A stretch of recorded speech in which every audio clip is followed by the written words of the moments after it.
My daughter and I have been down bad with the flu the past 3 days.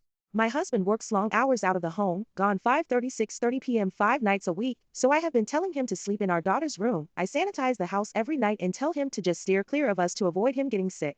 Tonight, I told him to sleep at his parents' after he was done playing tennis to avoid further contact with East. He is still well, supposedly. Instead, he is out having margaritas with his friends. This really upset me, and so I called him in tears to come home. He began to tell me how I was only calling him because I was mad he was having margaritas, am not going to control him, and that he's not coming home. I feel so sick, my head is spinning, my toddler is inconsolable and less held. I am at my breaking point and just can't shake this feeling of complete disrespect and lack of support from my husband. Please help. Am I overreacting? Edit. For context, my husband is notoriously selfish.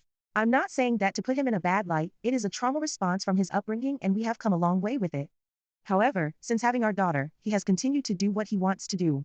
Playing golf at least once a week, drinking a couple of nights a week with friends, etc. His life has not changed, mine has. I genuinely enjoy caring for my daughter and prefer to be with her, so it hasn't felt all that unbalanced until recently.